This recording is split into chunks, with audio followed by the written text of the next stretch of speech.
You are listening to the Bat Flip Podcast, a baseball podcast from Belly Up Sports and the Belly Up Podcast Network. Here are your hosts, Damian and Matt. Welcome back, everyone, to the Bat Flip Podcast. My name is Damian, here with my co-host, Matt, coming to you on January 27th of 2022. Today, we're going to be bringing you the results of the Hall of Fame ballots that were just announced a couple days ago, some more collective bargaining meetings that had happened this past week, and then we'll bring you the AL East division breakdown. But before we jump into to all that, how are you doing, Matt? Doing pretty good. Just hanging out and enjoying life. Been enjoying my watching some football and basketball this week, and not trying not to get worked up over the off season and the all the players and owner stuff that's heating up a little bit again, and which is a good thing that's heating up again. They're at least talking now. We'll get to that in a little bit, but everything's going great. How about yourself? It's going pretty well. Just watched the postseason games for NFL this past weekend, and actually got to meet Albert Pujols about a week ago. So that was pretty exciting. Had a little meet and greet, and he came and spoke at an fundraising event we had here. So it was pretty cool to be able to meet a future Hall of Famer and take a picture with him and shake his hand. So that's pretty cool. But just other than that, just waiting through this off season. Like you said, it's good that we're getting the CBA talks again, which we'll get into, and the Hall of Fame ballot, which was kind of disappointing in my eyes, but outside of that, life is pretty well. So No let's jump into this Hall of Fame talk. A part of that ballot we gave you guys a couple weeks ago, we both elected 10 people in our eyes that we thought would make it. Well, the Baseball Writers Association only elected one person to the Hall of Fame in the 2022 ballot, and that was David Ortiz, who made it with 77.9% of the votes. And that basically means that Barry Bonds, Roger Clemens, and Curt Schilling, who were the three biggest ones in their final year, fall off the ballot. Bonds ended up with 66%, Clemens ended with 65.2%, and Schilling ended with 58.6%. Yeah, so definitely interesting. I think that we both had David Ortiz as a guy who was probably going to be, Hall of Fame worthy in our eyes, but he probably would have been my seventh or eighth pick on this ballot, for the Hall of Fame. But definitely an interesting result. He ended up with just 78%, so he barely made it in. I think you needed about 300 votes. Is that correct? To make it Somewhere right in, around or there, yeah. yeah, and he had 307 votes, so very close, but he did make it in. Barry Bonds and Roger Clemens. I mean, as we discussed, last week or week before, whatever we did our mock ballots. I believe that both of those guys should have been put in, but it is still controversial and a question mark for me, and I think that's why you see more people say they should be in than not. But you have to get to 75%. You can't just get more than not. So 66% was a good number. I think that was actually a pretty big increase for both of them, but they didn't quite make it. I have to look at a few guys on the ballot that had good results this year. Scott Rowland, jumped some votes. He's in his fifth year on the ballot. He's at 63%. Todd Helton, 52%. He's on his fourth year. Andrew Jones jumped up about 10% voting wise, up to 41%. So those are a few guys that are currently on the ballot that you could see maybe get in at some point. Um, some other guys, that missed out. Sammy Sosa missed out, which is unfortunate. There's a lot of reasons to believe that I feel like he's getting disrespected a little bit in this, is having he's the exact same tie to steroids that David Ortiz had, and Sammy Sosa was a much better player. So I really don't understand the hate for Sammy Sosa, where David Ortiz gets 78% of the vote. Obviously, David Ortiz has the World Series rings, but I feel it's just more like the fact that he played in Boston. You know, we have a few guys that made the ballot for next year that were borderline. Mark Burley made it. Torrey Hunter made it. Bobby Abreu made it. Jimmy Rollins made it. So there's a few guys that made it onto next year's ballot. So in fact, Bobby Abreu is a guy that I had. I would have voted for. So definitely an interesting result. guys that missed out. Joe Nathan missed out on the ballot. Tim Hudson missed it. I don't really understand why too many people voted for Tim Lincecum, Ryan Howard. Those were kind of weird people to vote for, but Prince Fielder and AJ Pierzynski as well got votes, but they did not make it back for next year. So it's interesting results. I hate that the results turned out the way they did. I think that the voting's been pretty weird and unfair. And the one thing that I'll be interested looking at going forward is, Barry Bonds and Roger Clemens ended up at about 65%, and I want to see where A Rod ends up because he's in his first year on the ballot. He's at 34%. So I want to see where he ends up eventually, as being kind of in that same category. But it'll be interesting to look at. Yeah, and so basically, what's next for Bonds and Clemens is that they're going to go, and everyone else that fell off the ballot this year, they're going to go to the Modern Era Committee, which I believe they have to narrow down their list of 10 names, and I believe it's until next year that they have to do that. And then they have the potential that once they get on that, I think they have to get 16 votes on that committee to potentially get into the Hall of Fame. We've seen we've seen them elect people in over the past couple of years, so that's kind of what's next for Bonds and Clemens, and hopefully they get the look. But it doesn't sound like it's too encouraging for them. But glad Ortiz did make it. I mean, you said he probably would have been your seventh or eighth guy on the ballot. He probably would have been fourth or fifth for me. But it does seem that there is a lot of he was a nice guy to the media and played in Boston bias. Um, and that's going to be a product of when you have the Baseball Writers Association. If you have a guy who's not nice to the media, doesn't like giving them information, and plays in a smaller market or whatever, they're not going to get as much love.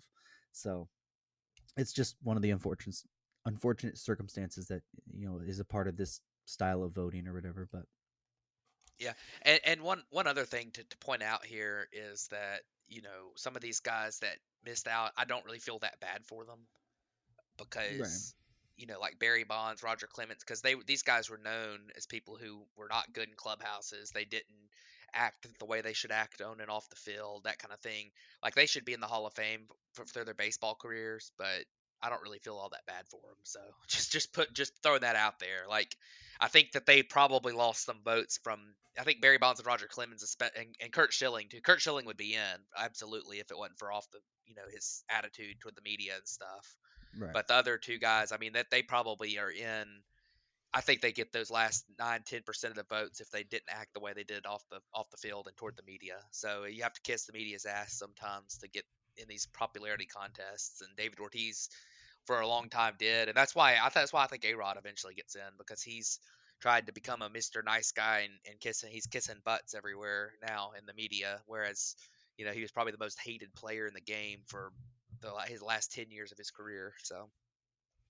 It's going to be interesting to see for sure moving forward how that is affected or whatever. But let's move on to the MLB players and the union getting ready or talking again this week. We got news that they were going to meet on Monday. They had I think it was a 3 or 4 hour conversation on Monday, and then they actually again met on Tuesday for another hour. This time was the players making the offer to the union. And the players made some concessions on their offer, dropping their age-based free agency that they wanted and kind of staying with the 6-year control deal, and then a step back from how much revenue sharing was shared between teams. They wanted to drop that by $100 million, and they ended up in this proposal dropping that to about $30 million. So a drop, they were asking, a drop of $70 million, pretty much. The owners made a counter, but that didn't seem to change much. And then they actually threatened that, that they're willing to lose games over this. And the owners are pretty steadfast that they don't want to talk about revenue sharing, that needs to stay the same, with how the current system is. They did offer at least a like a draft, or not draft pick, but a age based, or not age based, but a war system for a pre arbitration or first 2 years of arbitration players. And they only wanted for a $10 million or something, and the players wanted $100 million in that pool. Yeah, so these were some interesting moves. That whole age or war based system for pre-arb players, I really think that's a place where they're gonna eventually come together on, because I think that they were just, both sides were just kind of throwing out a number that was probably not gonna happen. But the fact that MLB acknowledged that, and even put it in their offer, although the number was really low for it, I think that is a pretty big deal. And I think they'll eventually negotiate that to a place that they like. So that's the kind of thing that they really are making some progress, because that's something that I don't really think MLB probably was even had on their radar before recently. So at least there's some progress there. I know that's something the players really, really want. When it comes to the minimum salary, I know that the players wanted a lot more than I don't really think it's an outlandish ask, but they'll probably come to an agreement. But they're at least throwing out numbers now, and there's at least some negotiations going on, rather than just saying, "Oh, well, we're not going to increase salary," or you better do away with pre-arb or something. I mean, I know neither one of those actually happened, but just in general, like, there's at least some negotiation going on and some talks, and there seems to be you know, at least more optimism than there was last week. Like, that's kind of the thing. I've heard, you've seen some things out there where they're a little bit optimistic about things compared to what they had been, although, it still doesn't look great. That's kind of the important thing to me. So, Yeah, and from some other things that I've read around, and I don't know how actual hard concrete it is, but it seems like people are under the impression that this is going to pretty much go until maybe delay spring training by 2 weeks. And if that's the case, then we won't really lose many regular season games. It would just be a shortened spring training, which I don't think spring training doesn't need to be as long as it really is anyways. So the sense is that probably once spring training, the dates for that actually start, then that's when things will really pick up and hash things out. They have met or talked again about lower, not the core economic issues again, trying to just iron some of that out. So once the big things are in place, then things will move a lot faster, which is a good sign. The MLB does feel that they have like an open path to negotiate with the NBA style lottery for like the top 8 pick or top 8 worst teams or something. That's something that they really want for some reason. I don't understand why. And then the bonus pool stuff is other things that they feel that they have an open thing to talk about. So it's going to be interesting. We don't know when the next current meeting is, but we didn't really know this meeting was going to happen until I believe it was like Sunday night or Monday morning even that it was announced that they were going to meet. So there's small groups that are meeting, so it can happen relatively quick without many people knowing. So hopefully they get some more talk set up and things start moving a little quicker. yeah, no doubt. I think, it's looking a lot better than it did last week, and that's a good sign. Hopefully, it continues in that direction. Absolutely. So let's jump over to our to the ALA East division breakdown, and we'll start with the Tampa Bay Rays, who ended the season at 160 or 100 wins and 62 losses. You look at the people that they ended up losing. They lost Michael Waka, Colin McHugh, David Robertson, Chris Archer, Chaz Rowe, Nelson Cruz, and Joey Wendell. Yeah, so you look at this group. I think that obviously last year they were really good, won 100 games, won the best division in baseball probably. They lost the division series to the Red Sox, but yeah, those losses don't really hurt that bad. McHugh hurts a little bit as a solid reliever. Robertson as well hurts a little bit. Chaz Rowe is a pretty good reliever. Honestly, the Waka was just kind of okay. Archer, not really what he used to be. Nelson Cruz sounds like a big loss, but he really wasn't all that good when after he got traded to Tampa. He put up most of his numbers in when he was with the Twins still. And then Joey Wendell also got traded. So he's a former All Star, so it's kind of worth mentioning. Although he didn't really have a spot on the team, they did add Corey Kluber, which I guess is kind of like the Walker replacement. If he can stay healthy, he'll probably be a pretty decent pitcher for them. But health is a concern, obviously, for him. And Brooks Raley was seemed to be pretty decent with the Astros last year. So that's a nice bullpen piece, and we all know how the Rays succeed with any bullpen piece that goes there. So we'll look out for Brooks Raley next year. Um, but for my overview for them coming into 2022, I think they're definitely still a contender. I do think they could use a little bit of pitching depth. It looks like Tyler Glass now is still going to be out. They have McClanahan and Patino, two young guys, along with Shane Bass, that are going to be starting for them in their rotation. Um, Yanni Chirinos is coming back this year, and then Ryan Yarborough's their other guy, but you got five pitchers there, but all of them have major question marks, whether it's youth, being really their first, McClanahan, I think is probably their most, um, you know, likely to be a stud pitcher next year. But, Shane Baz is going to be his first year in the big leagues. Patino came out of the bullpen a lot last year. He's been a little inconsistent. And then the other two guys, Chirinos has battled injuries, a lot, and Yarborough's kind of more of a back into the rotation arm, so they could maybe use another mid rotation arm. Of course, with the way that the Rays play their matchups and use their opener strategy, they probably don't need quite as much starting depth as some teams do. So, definitely a team that looks like they're probably going to reload for next year. It sucks that Tyler Glass now is not going to be available, but the lineup for them is looking pretty good. Wander Franco is going to have a full year, which we're excited about. They've also got Taylor Walls and Vidal Brujan possibly being up there next year. After a little cup of coffee this year, and Brandon Lau is probably the most underrated player in the game. So definitely a really good team, and a tough out for the AL East this year, and maybe the favorite going into the season. So. Yeah, and the Rays just find a way to be competitive all the time.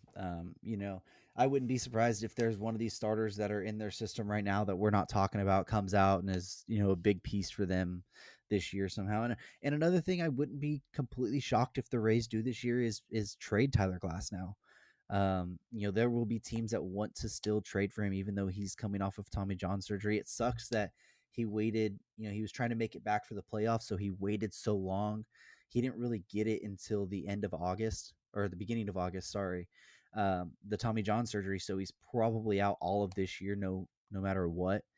Uh, but I think there will be a team, maybe even around the trade deadline, that might look just to, if the Rays are looking to improve, that get Glass now in, get him in their system, while he's doing that final step of rehab, and then through the off season with their team. That would be something interesting to see.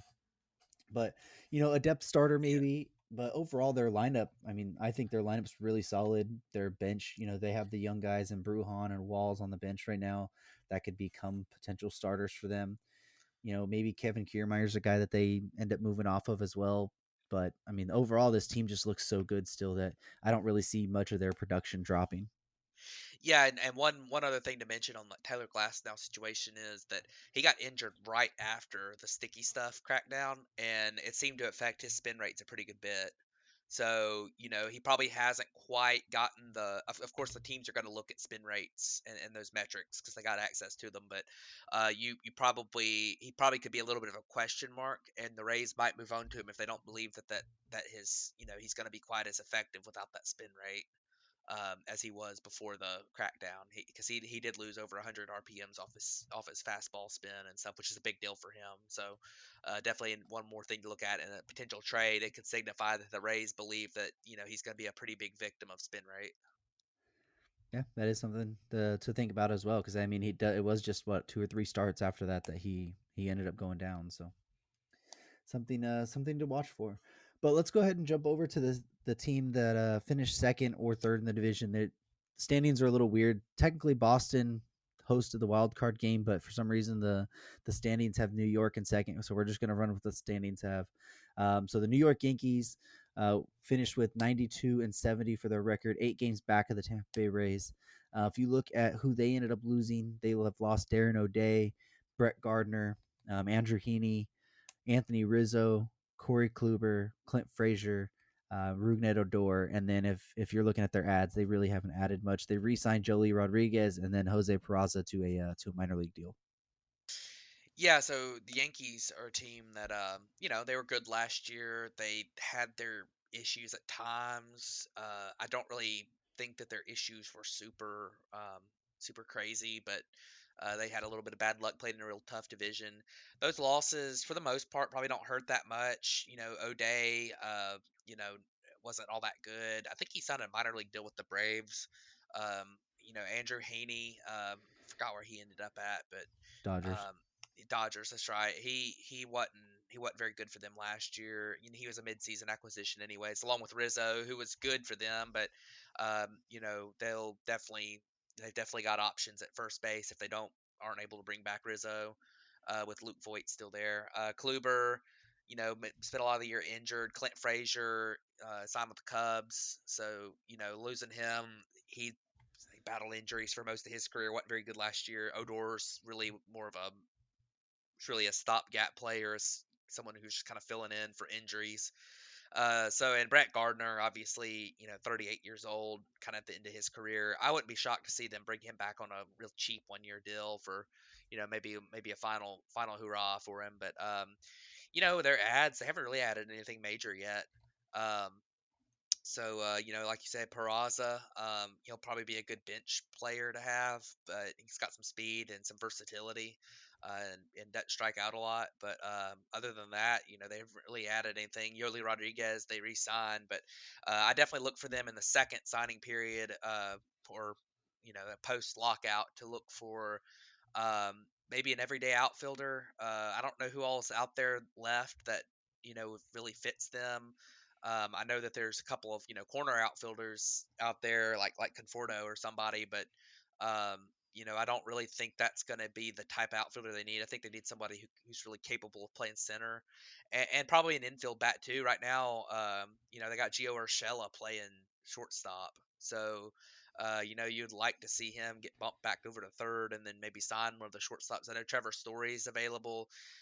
Everyone says Carlos Correa, isn't going to be a Yankee, but he's still out there, so maybe they change things. You change their mind on that, and definitely interesting stuff. They've got that great core. They got Judge, Stanton.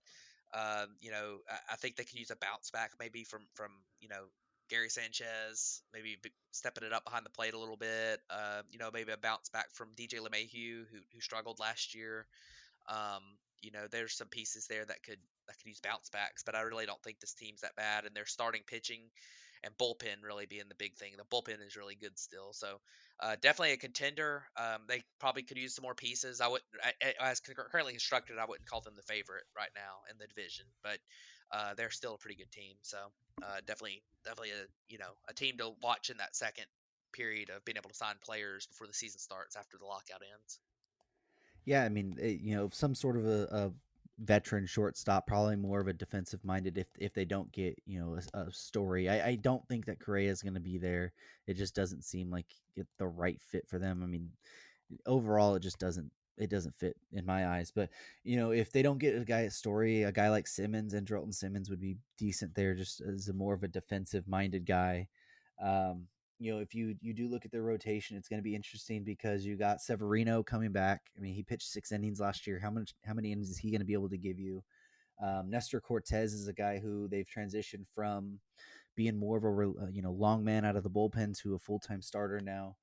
What are you going to get from Domingo Herman, who was not very great last year? Tyon's going to come back, and then you got the younger guys. You got you got Clark Schmidt, Devi Garcia, Luis Gill. Those guys are going to have to step up. But you You're mentioned, missing the two best ones. yeah. I mean, Garrett Cole and Jordan Montgomery. I'm not mentioning Cole Montgomery Yeah, I because you know. kind of know what you're getting from those Yeah, ones. I know. These are the more of the Yeah. question marks around it. Um, but one thing I did miss when we were going through that is that they did bring in Ender Inciarte on a minor league deal as well. So that's a guy who could potentially play, some backup center fielder for them. But it's not something that makes you very excited about it. You just can't trust Aaron Hicks to stay healthy. Really, that's going to be the whole issue. He had 126 plate appearances last year. He just has never been able to stay healthy. You could easily probably slide Gallo to center if you needed to, but that's not all that inspiring either. So definitely it would be tough. I don't think right now, like you said, I don't think they're the favorite, but they have the potential to be with not too many big moves that they need to make. Just getting a decent shortstop and probably an outfielder. But Yeah, and you mentioned Ender Inciarte, and I will say that last year, before he started battling injuries again, he actually looked a little bit better last year at the very beginning of the year. I was watching him every day, but since he was with the Braves, and he just dealt with tons of injuries, the last few years, just those nagging injuries. He hadn't had like a severe like a torn ACL or a Tommy John or a hamate bone or something that's like a long term, but he's just dealt with constant like hamstring pulls, quad pulls, oblique strains, all kinds of stuff like that. That if he stays healthy, he could give him some contribution in center field. So we'll see if that's a possibility. But I don't think you can count on Hicks out there either. I agree with you 100% on that. yeah, and another thing I just wanted to mention as well for the shortstop, if they don't need to get one of those big ones because they do have a guy of Oswald Peraza, who they're pretty high on, who was in he made it up to AAA last year, and he's pretty much. I mean, he has 2 more option years, but going into his age 22 season this year, he's a guy that they could probably give if they sign like a stopgap guy, they could give him a run later on as well. So something to look out for. The Yankees are always going to make the moves that they need to. Brian Cashman's pretty aggressive when he knows that he needs to be. So look for them to be aggressive once the lockout ends. But we'll jump over to the Boston Red Sox, who finished with the same record, 92-70, 8 games back. You look at their losses. They lost Hunter Renfroe in the trade to Milwaukee, Kyle Schwarber, Garrett Richards, Martin Perez, Eduardo Rodriguez, Hansel Robles, Travis Shaw, and Adam Ottavino. And then if you look at their ads, they added Jackie Bradley Jr. back in that Hunter Renfroe trade. They added Michael Wacha, who we talked about earlier, James Paxton, who will be out for the entire year, and then they added Rich Hill.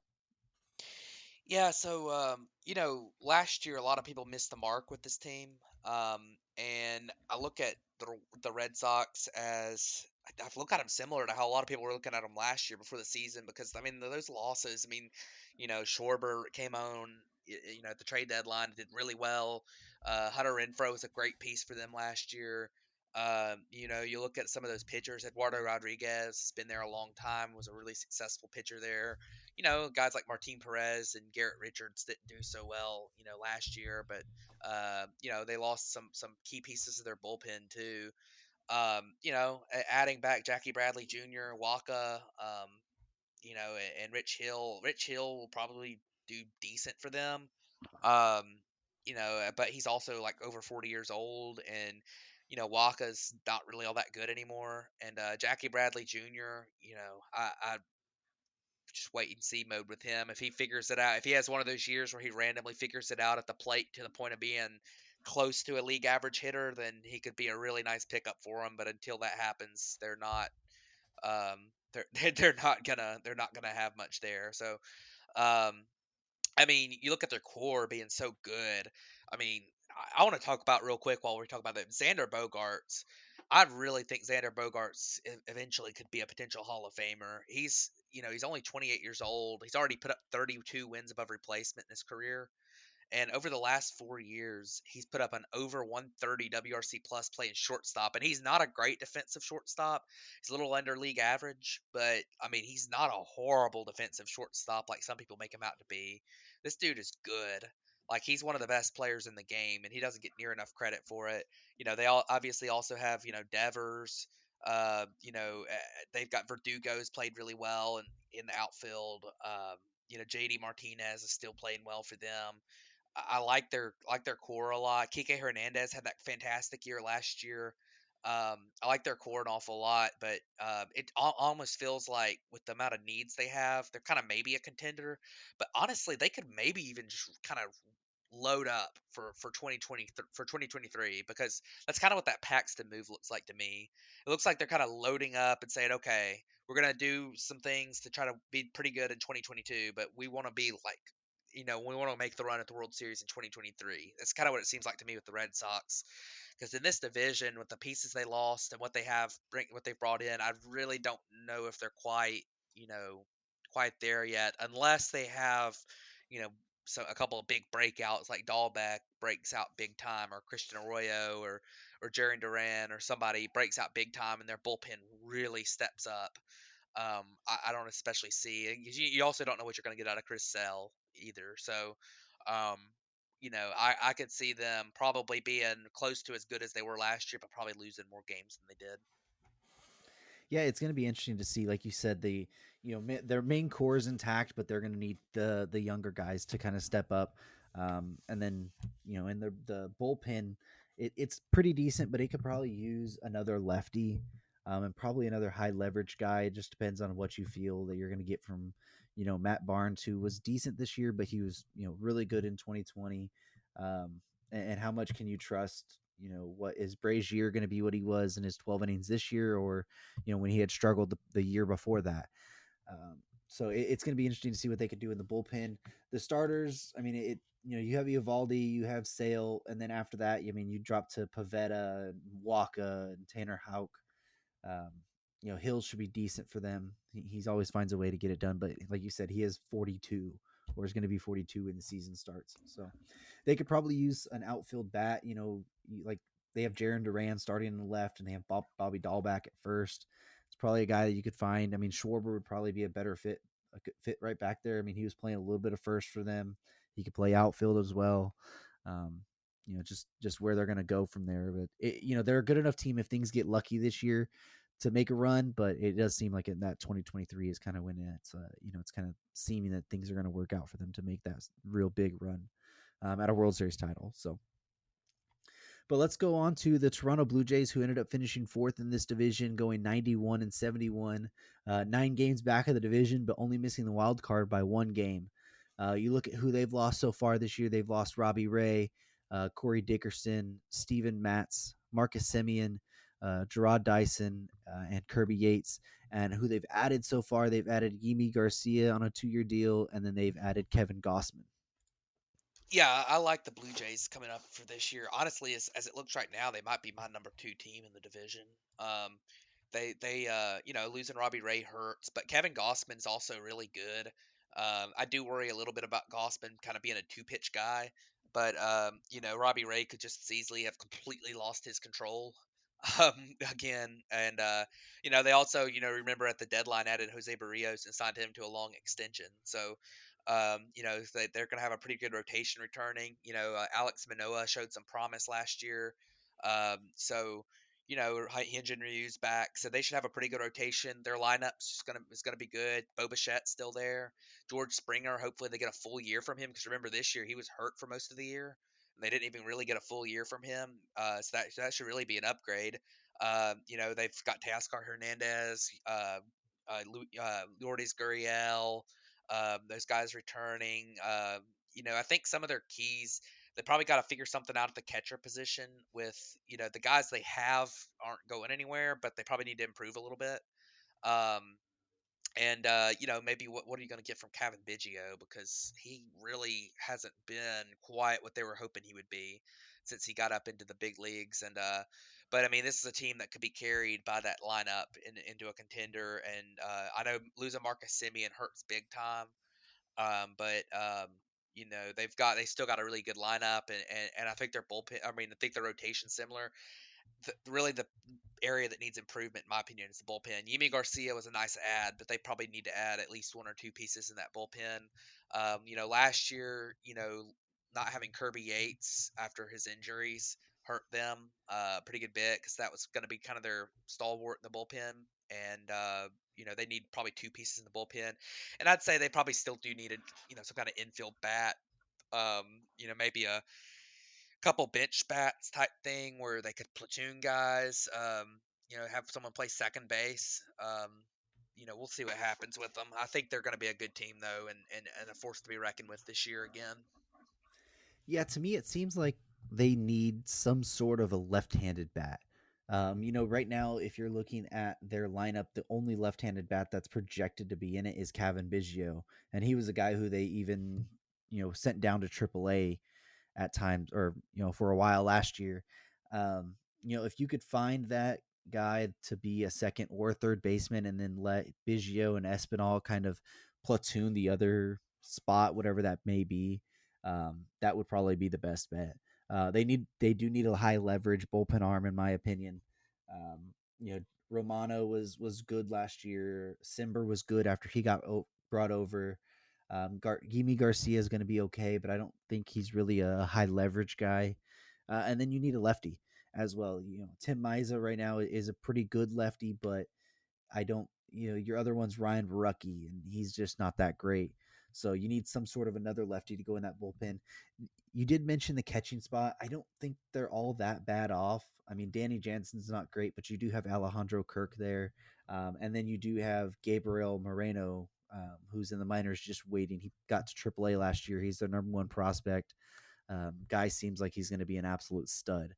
So I don't think that they're going to make a big move or that they should really. I mean, getting rid of probably Jansen and McGuire would be my move, and just let Kirk and Moreno take that over, because both those players I think are going to be pretty solid.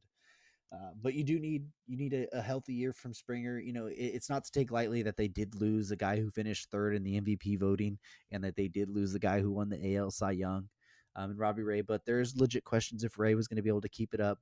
Gossman is going to be, it was pretty good last year. He tailed off later in the season, but who knows if that was because he was a two-pitch guy and people were figuring it out, or if it was more just the fatigue of going back from the full year, from 2020 back to the full season.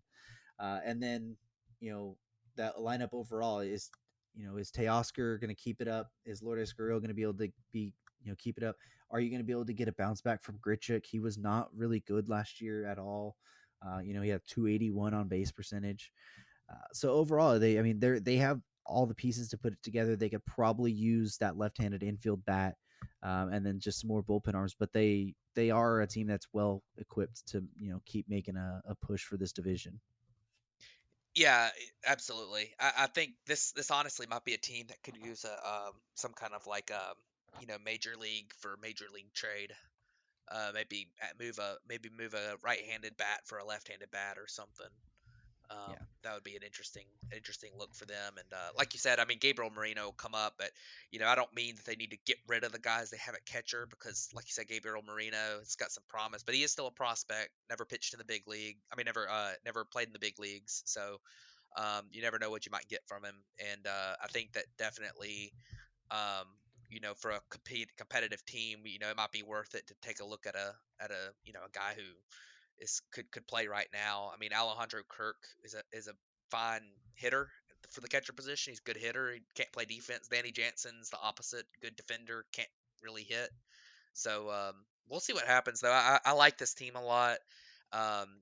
Maybe some of these young guys like Biggio will show some growth. Biggio has a great walk rate, and if he can improve his contact rate just a little bit, he could be a really solid piece of that lineup. And they've got a few guys like that, and we'll see what happens. It'll definitely be interesting.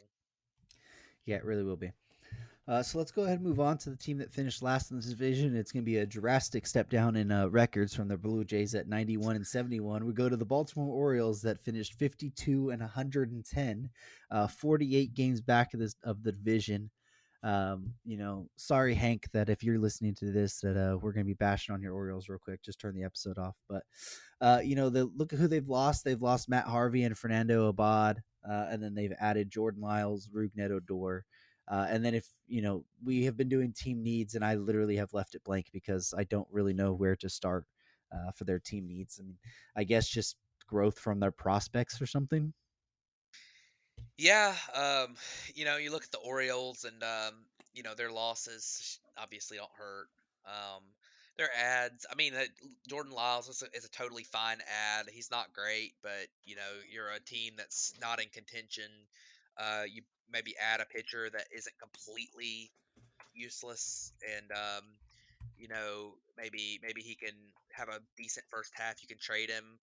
I mean, he wasn't very good last year, but you never know. He can eat some innings at the very least. Um, you add a Roof Neto Door, who it's pretty well chronicled how not very good he is, but you never know. He has gone through stretches in the past where he was really good for a month, and maybe you can have him have a really good month and break out for a month, and then trade him. So Definitely pieces that could be looked at. Roofnet Odor actually did improve some of his rates last year, so maybe he can, you know, he was better than last year than he had been the 2 years previous. So maybe he's on an upward trend. I don't know. I want to say something nice about the Orioles, but there is something nice to say about them. They've got a really good farm system right now, and they're gonna have Grayson Rodriguez in the somewhat near future. Adley Rutschman should come up this year, and they've got some pretty good young pieces still. Cedric Mullins having that breakout year last year. I want to see how he comes off of that, and if he's the same guy as he was last year, or if he's one hit wonder, or if he's somewhere in between. My guess is he's probably closer to last year than completely one hit wonder, but he's probably not quite as good as last year. Um, a couple other guys could maybe use bounce backs too. Like Anthony Santander maybe could use a little bit of bounce back. They got Trey Mancini and Ryan Mountcastle, a couple guys who Ryan Mountcastle was really good in his rookie year last year. Definitely has a lot of improvements he could make. Mancini, is he gonna be kept around in Baltimore long term, or is he gonna be trade bait? We'll see. I know that he's very beloved there by their fans in their clubhouse. He's kind of a little bit like to the Orioles in their rebuild, what Freddie Freeman was to the Braves, what Anthony Rizzo was to the Cubs during their rebuilds. They'd like to have him on their next competitive team, but we don't know how long that's going to be. And I think definitely you look at the Orioles as I think that last year was probably rock bottom for them. I don't know if the record's going to be much better this year, but there's definitely more interesting reasons to watch them. Adley Rutschman's going to be a reason to watch them a little bit and keep an eye on them. Grayson Rodriguez is going to be a little bit interesting to watch if he comes up this year.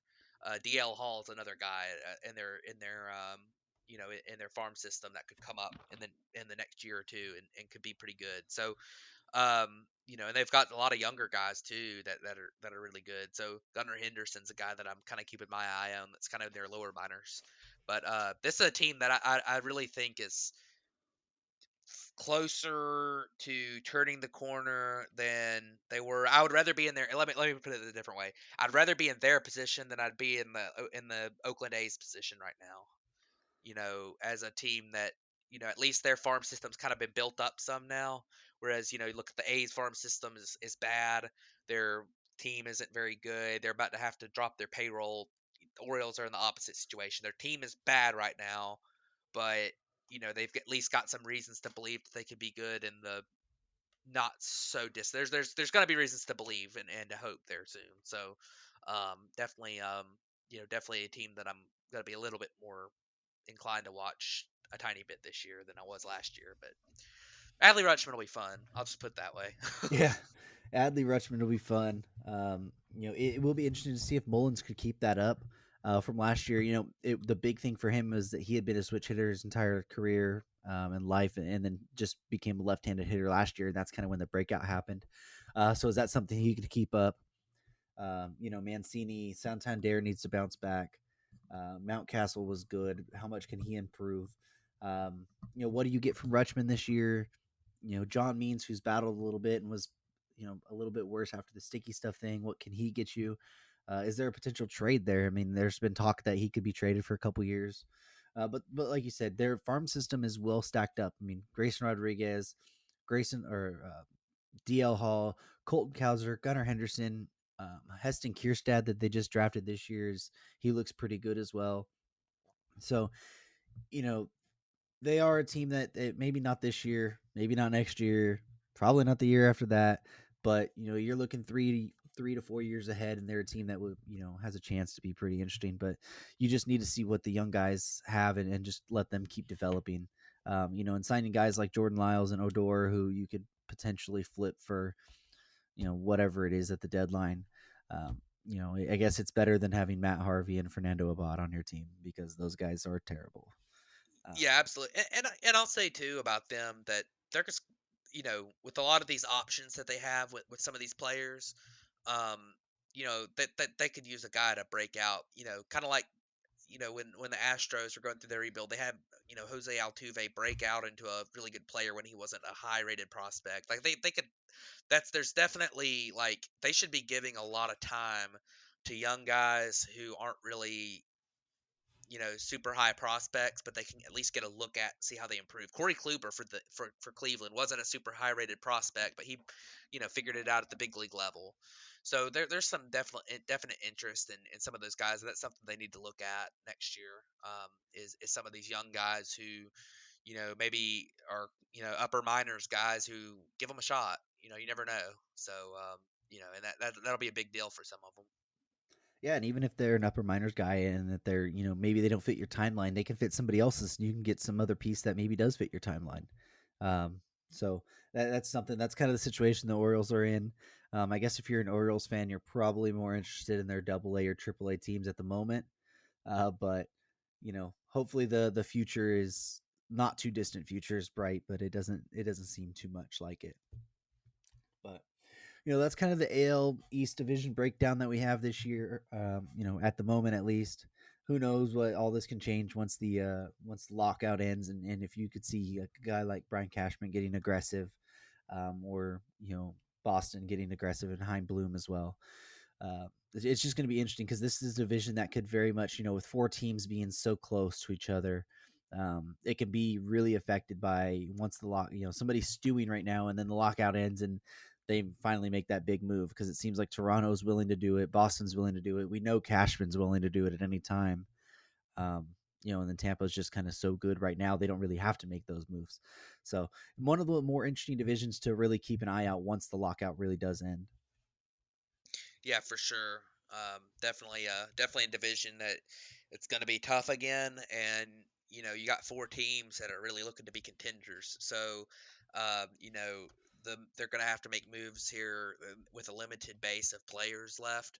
In free agency, and any one of those players, it's going to be so close at the top. Any of these players could really, put a team over the top here. So, definitely going to be there's probably going to be a mad dash in this division. There really hasn't been all that much movement in this division so far. So it's probably been one of the divisions probably the best division in baseball has had the least amount of, you know, big splash signings and player movement. So definitely going to be definitely pretty wild time in the AL East once that lockout ends. Absolutely. Do you have anything else you wanna hit on or finish wrap up the show with? Just a couple little things. We talked about the Hall of Fame ballot. You know, next year's ballot. We just briefly mentioned guys that'll be available. I know we might have talked about this a tiny bit a couple weeks ago, but since we had time in this episode, I was gonna look at the guys that next year that are more likely. Carlos Beltran is going to be on there. He's probably the best player that's going to be on the ballot. Francisco Rodriguez is going to be on the ballot. I don't really think he gets in because of it's like Joe Nathan's not getting in. Billy Wagner's still at 50%, and Jonathan Papelbon's not getting in. I'll be surprised to see K Rod get in. You also might see John Lackey, Jared Weaver, Jacoby Ellsbury. A few other guys. Maybe Jason Worth gets on the ballot. Ubaldo Jimenez, Carlos Ruiz. These guys probably won't make it in, but they'll probably be on the ballot. Plus the guys who are returning from this year. So next year's Hall of Fame ballot will be pretty interesting. And one other thing that I was going to look at is with the A's. I mean, and sorry, that the Rays. There's been a lot of talk about the Rays potential relocation. They kind of axed that two city idea recently, which I thought was a horrible idea. I don't, a lot of times teams that are really successful, when it comes to the fans and being able to make a lot of money and everything, the team is really rallied around by the city, which you see that pretty much everywhere that there's a real successful sports franchise, and trying to split a team between Montreal and Tampa or St. Petersburg, Tampa Bay area, um, just seems like that would split a team up, and the fans wouldn't get attached to a team. You know, I think the Rays need to rebuild their stadium in a better location, actually in Tampa, and I think that's actually a really good place for them. I think they get a lot better attendance in a better stadium, more in downtown Tampa. I've been to Tampa a few times. It's a really cool place, and the people there are absolutely crazy about sports. They support the Buccaneers. They support the Tampa Bay Lightning, and they would support the Rays if they were in Tampa. So I look at that, and I thought that was kind of an interesting topic that I've kind of heard a little bit about the last few weeks that I might want to mention. So Yeah, I mean, I don't think any of us saw that the two place plan being anything feasible. I think it was more of a play by the ownership of the Rays and stuff to really just kickstart, the development, trying to find somewhere within the Tampa Bay area or something, because the Tropicana Field is not a place that the Rays need to be long term or even the short term. I mean, it's not a great facility, but they've had struggles with the city and everything, getting plans together and agreeing on stuff. So I think it was more of a thing just to kickstart. There was a thought that maybe Montreal would have been a full-time place for them to move to. I mean, that does seem to be a hotbed for a team that wants to expand. If they do want to go or move, Montreal is right there near the top of the list, probably with Nashville and like Las Vegas or something. But I didn't think that was going to be a thing, and it was pretty not shocking once Rob Manfred and them actually nixed that deal. yeah, and everyone's talking about Montreal, and I mean what the Rays want is a new stadium in a place that'll get attendance, and I mean it's not like Montreal has a new stadium that they're building right now. So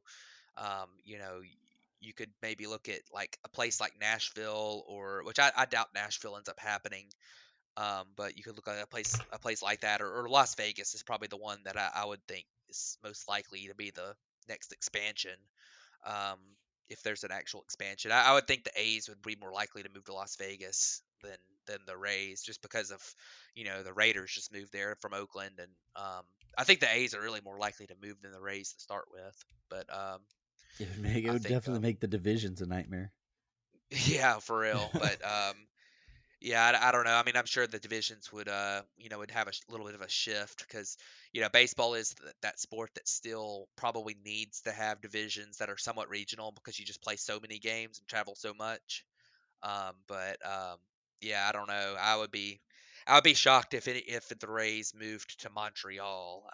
If they moved somewhere like Nashville or somewhere like that, I wouldn't be shocked. But and the A's moving wouldn't shock me either. But I think the Rays eventually do get there. I don't think people realize how baseball crazy the state of Florida actually is because they're and that the two franchises there aren't supported very well, not because people aren't interested in Major League Baseball, but because the ownership in Miami has been an absolute disaster ever since they were, formed. There's actually a few really good YouTube videos on it about the ownership in Miami. And you look at with the Rays, they just built their stadium in a horrible place. I mean, St. Petersburg, not to be mean to St. Petersburg, but you look at the actual Tampa Metro.